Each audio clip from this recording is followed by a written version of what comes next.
샬롬, 이동춘 목사입니다.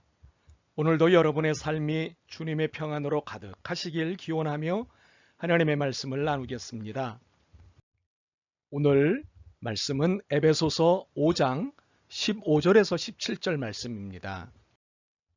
그런즉 너희가 어떻게 행할지를 자세히 주의하여 지혜 없는 자 같이 하지 말고 오직 지혜 있는 자 같이 하여 세월을 아끼라. 때가 악하니라. 그러므로 어리석은 자가 되지 말고 오직 주의 뜻이 무엇인가 이해하라. 아멘. 에베소서 5장 15절에서 17절 말씀으로 전지적 주님 시점이라고 하는 제목의 말씀을 나누도록 하겠습니다. MBC TV에서 방송되는 프로그램 중에 전참시, 플레임은 전지적 참견 시점이라는 프로그램이 있습니다. 이 프로그램을 보다가 오늘 본문이 오버랩 되었습니다. 그리고는 이 말씀이 전지적 주님의 참견 시점이구나 라는 생각이 들었습니다. 이 생각을 여러분과 함께 나누도록 하겠습니다. 바울은 우리가 읽은 본문 앞에 하나님의 사랑을 받는 자녀로서 어떻게 살아야 하는지를 권고하고 있습니다. 그 중에 오늘 본문과 연관하여 눈에 띄는 권고가 있습니다. 5장 10절입니다. 주를 기쁘시게 할 것이 무엇인가 시험하여 보라. 여기서 시험하라는 것은 잘 살피고 깊게 생각하라는 것입니다. 그러니까 5장 10절의 말씀은 주님께서 무엇을 기뻐하실지를 잘 살피고 깊게 생각하라는 말씀입니다. 이 10절의 말씀이 17절의 말씀과 같은 의미, 같은 맥락임을 아는 것은 별로 어렵지 않습니다. 17절을 보실까요? 그러므로 어리석은 자가 되지 말고 오직 주의 뜻이 무엇인가 이해하라. 10절에서의 주를 기쁘시게 할 것이라는 것이 17절에서는 무엇일까요? 주의 뜻입니다. 주님의 뜻대로 사는 것이 주님을 기쁘시게 하는 것이기 때문입니다. 바로 이것이 신앙생활입니다. 우리는 자주 신앙생활을 언급합니다. 신앙을 가지고 있기 때문에 신앙에 관련된 삶을 사는 것이 당연합니다. 신앙을 가지고 있는데 신앙과 관련 없는 삶을 살고 싶다면 이것은 모순이고 어폐가 있는 것입니다. 신앙이 있다면서 신앙적 삶을 살지 않겠다는 것은 앞뒤가 맞지 않기 때문입니다. 혹시 신앙은 좋지만 신앙적 삶은 부담스럽다는 것일까요? 그러나 이것은 선호라는 선택적 취사이기에 주님의 뜻에 위배되는 것이고 주님을 기쁘시게 할 수 없는 태도입니다. 당연한 말이지만 신앙을 가진 사람이라면 신앙생활은 기본이고 필수입니다. 그래서 어떤 것이 신앙생활이고 어떻게 해야 신앙생활이 되는가를 두고 매일 매순간 고민해야 합니다. 무엇보다도 신앙생활은 우리의 신앙이신 주님을 기쁘시게 해드리는 것이기 때문입니다. 다른 말로는 주님의 뜻을 이행하는 것이기 때문입니다. 그렇다면 이 시점에서 질문을 하나 해야 합니다. 주님의 뜻이 무엇일까요? 주님을 기쁘시게 하려면 주님의 뜻을 알아야 하기 때문입니다. 그런데 이 질문은 어렵기도 하고 막연하기도 합니다. 매번, 매순간, 매사건마다 달리 드러내시는 주님의 뜻이기 때문입니다. A라는 사람에게 해당한 주님의 뜻이 B라는 사람에게 같을 수도 있지만 다를 수도 있습니다. 그러므로 무엇이 주님의 뜻이냐를 어떻게 해야 주님의 뜻을 찾을 수 있는가? 라는 질문으로 바꿔야 합니다. 그렇다면 어떻게 해야 주님의 뜻을 찾을 수 있을까요? 가까이서 알아볼까요? 17절 말씀입니다. 그러므로 어리석은 자가 되지 말고 오직 주의 뜻이 무엇인가 이해하라. 17절에서 제안한 방법은 무엇입니까? 어리석은 자가 되지 않는 것입니다. 어리석음이란 무엇인가요? 무엇이 옳고 그른지를 분간 못하는 것을 말합니다. 거칠게 표현하면 똥인지 된장인지를 구분 못하는 것입니다. 이래도 흥, 저래도 흥, 이래도 좋다고 하고 저래도 좋다고 하는 것은 줏대없거나 멍청하다고 합니다.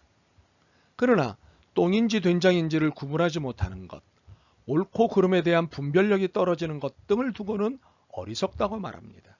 그렇기에 어떤 면에서 어리석음은 악과 근친일 수 있습니다. 이를 15절과 16절에서 확인할 수 있습니다. 그런즉 너희가 어떻게 행할지를 자세히 주의하여 지혜 없는 자같이 하지 말고 오직 지혜 있는 자같이 하여 세월을 아끼라. 때가 악하니라. 우리는 15절과 16절에서 어리석음에 반대되는 개념을 찾을 수 있습니다. 그것은 지혜입니다. 말씀은 이 지혜의 필요성을 설명하는데 16절에 있는 대로 때가 악하기 때문이라는 것입니다. 시절이 악하기 때문에 지혜가 필요하다는 말씀입니다. 악이 만연한 시절에 악에 빠지지 않고 악에 저항하기 위해서는 지혜가 절대적이라는 말씀입니다. 그렇다면 지혜가 아닌 어리석음으로 산다는 것은 무엇을 의미하는 것일까요? 악에게 굴복하거나 악에 빠지거나 악과 동지가 된다는 뜻입니다. 그러므로 어리석음은 악과 근친일 수 있는 것입니다. 그렇다면 결과는 분명합니다. 악과 근친인 어리석음은 우리로 하여금 주님의 뜻을 따라 살 수 없게 합니다. 주님이 기뻐하시는 삶을 살 수 없게 합니다. 참으로 당연한 결과입니다. 그렇다면 신앙인으로서 절대 필요한 것은 무엇이겠습니까? 어리석은 자가 되지 않는 것입니다. 악과 근친이 되는 어리석은 자가 되지 않는 것입니다. 대신에 지혜 있는 자가 되는 것입니다. 지혜 있는 자가 되면 주님의 뜻이 무엇인지 어떻게 사는 것이 주님이 기뻐하시는 삶인지를 알게 되는 것입니다. 그러므로 지혜 있는 자가 되는 것을 사모해야 합니다. 그렇다면 어떻게 지혜 있는 자가 될 수 있을까요? 사실 이것은 중요한 질문입니다. 지혜 있는 자가 되어야 한다는 것을 아는 것과 지혜 있는 자가 된다는 것은 매우 다르기 때문입니다. 지혜 있는 자가 되어야 한다는 것을 아는 것은 이 사실을 받아들이기만 하면 됩니다. 그러나 지혜 있는 자가 된다는 것은 단순히 받아들이는 것이 아니라 지혜를 알아내고 살아내야 한다는 것입니다. 때문에 문제는 방법인 것입니다. 어떻게 지혜 있는 자가 될 수 있느냐는 것입니다. 본문에서 두 가지를 주목하면 방법론을 찾을 수 있습니다. 15절에 어떻게 행할지를 자세히 주의하여, 그리고 16절에 세월을 아끼라는 사실입니다. 첫 번째로 15절에 어떻게 행할지를 자세히 주의하여를 보겠습니다. 이것은 신앙인인 자신이 내딛는 발걸음의 방향을 잘 살피라는 말씀입니다. 옳은 방향으로 가고 있는지 아닌지를 잘 살펴야 한다는 것입니다. 사실 신앙은 방향성입니다. 무엇보다도 그 첫 번째 방향성은 그리스도입니다. 내 발걸음이 그리스도를 향해 가고 있는지를 주의해야 합니다.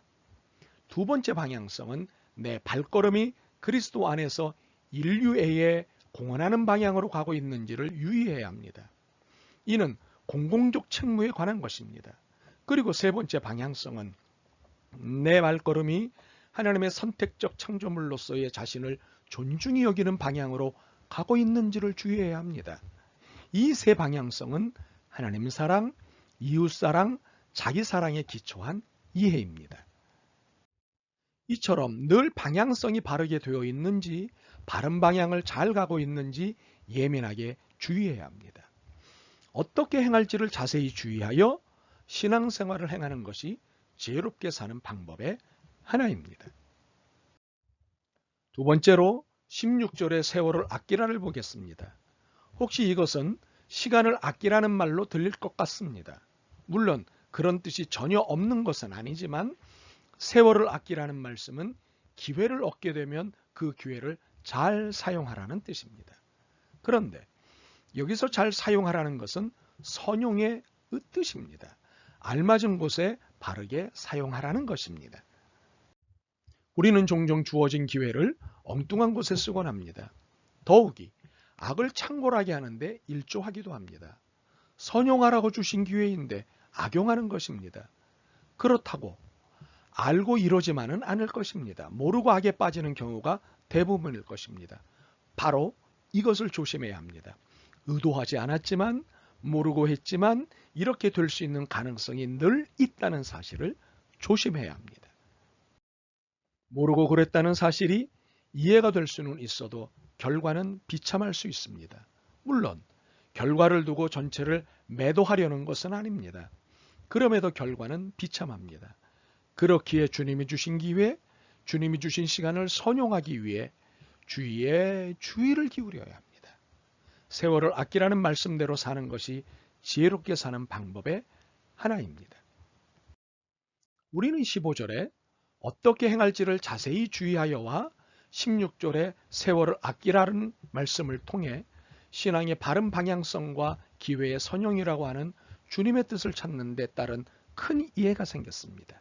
이제 여기에 17절에 오직 주의 뜻이 무엇인가 이해하라를 기관차로 앞세우면 방법이 나오게 됩니다. 그렇다면 이 기관차는 무엇일까요? 어떤 경우에도 생각 없이 경솔하게 살지 않는 것입니다.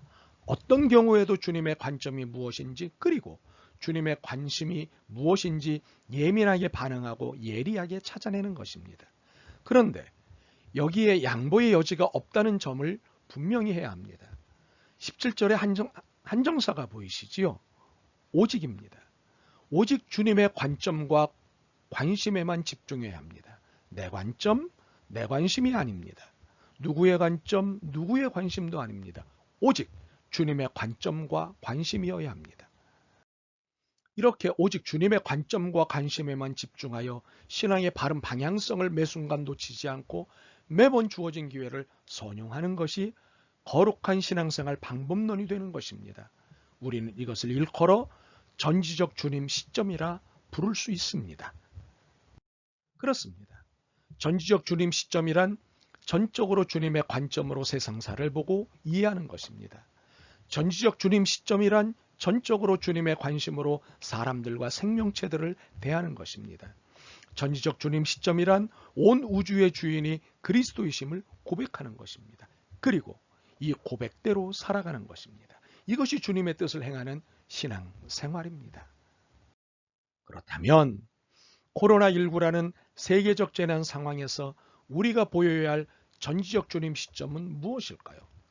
무엇보다도 세상에 짐이 되는 일부터 하지 않아야 합니다. 유감스럽게도 교회가 세상의 짐을 덜어줘야 함에도 불구하고 오히려 세상의 짐이 되고 있습니다. 염려와 불안을 증폭시키는 집단으로 인식되고 있습니다. 심지어는 교회만 아니면 이라는 분노를 듣는 지경에 이르렀습니다. 교회를 향한 이런 세상의 분노를 종식시키기 위한 수고를 해야 합니다. 혹시 교회는 어쩔 수 없이 세상과 불화하는 공동체에 운운하고 계시는 것은 아니시죠? 불화는 이런 때 적용하는 것이 아닙니다. 잘못해놓고는 면피하기 위해 상대에게 불화의 당위성을 설명하는 것은 못나거나 못된 사람들의 상습입니다. 소위 양아치 짓입니다. 이렇게 세상의 짐이 되는 일을 하지 않음과 동시에 세상의 아픔을 치료하는 일에 수고해야 합니다. 시간이 갈수록 정신적, 영적 환자들이 늘어날 것입니다. 벌써 곳곳에서 감염 트라우마를 호소하고 있습니다. 정신적 어려움을 호소하는 사람들이 늘어나고 있습니다. 여기에 영적 어려움을 호소하는 일들도 늘어날 것입니다. 예배당 중심의 삶을 살던 분들이 목사 의존성의 신앙생활을 하던 분들이 사회적 거리두기로 인해 영적 갈증을 넘어 영적 혼란을 겪게 될 것입니다. 이러한 갈등과 불안 그리고 혼란에 대해 도움을 주는 일을 해야 합니다.